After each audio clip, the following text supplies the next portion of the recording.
Alright guys, so this is the second video for today, and I told you we're going to talk about habits. And during this one, so we're going to get right into it. And so, habits, we all have them. We don't really notice their impact sometimes. Ironically, they mold our decisions and create our reality.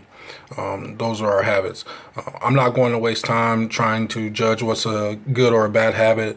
I've realized that that's relative to each individual, so you make that call. We're going to look at how your habits work and how to possibly change them.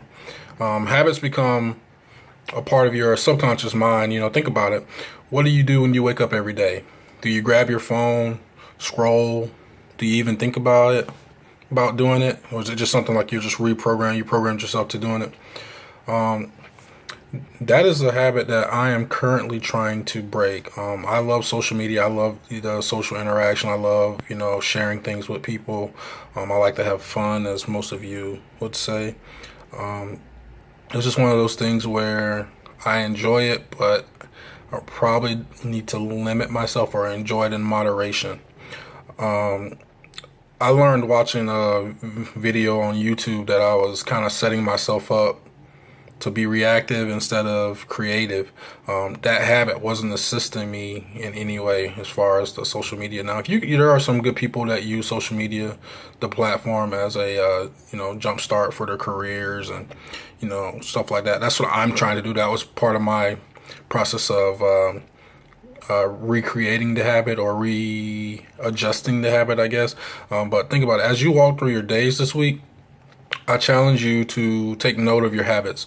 Are they serving you? Do they propel you toward your goals, or are they repelling you away from them?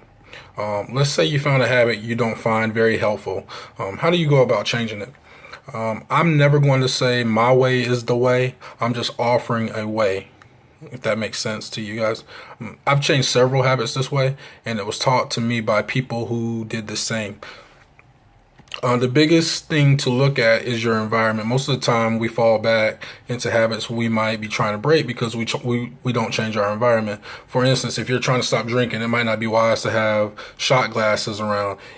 Even for decor, the bar cart and the wine glasses, it might be a good idea to get rid of them. Seeing those things in your environment will surely trigger a response in your brain that will fire up your want center, and yeah, you have a want center in your brain.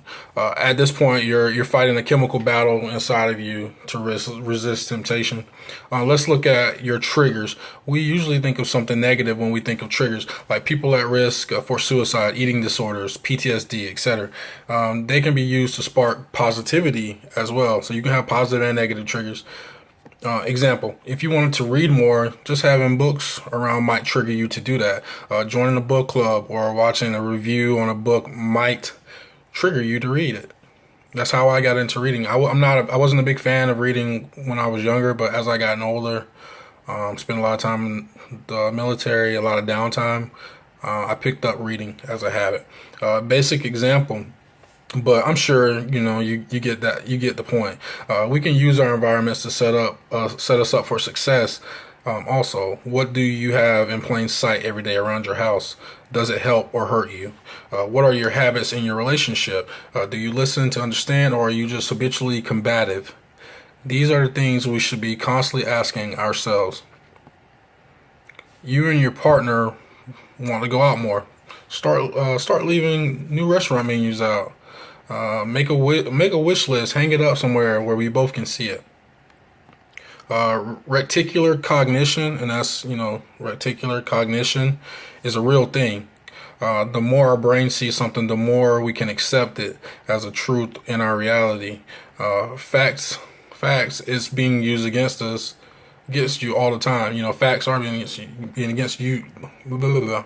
Facts, it is being used against you all the time. So I mean, like, what you tend to see over and over, whether it's good or bad, kind of shapes your perception, and that kind of leaves the flaw with the perception is reality. It's really whatever your mind, however your mind processes things. Let's use the power for good. Aligning yourself with your dreams by surrounding your environment Surrounding yourself in your environment with things to push you toward them. Consciously manipulate your environment for good. Consciously create good habits. Remember that what you do in 60 minutes makes an hour. What you do in 24 hours makes a day. What you do with your days makes habits. And what you do with your habits makes your life. Go out and create. Thank you guys for joining me. God bless you.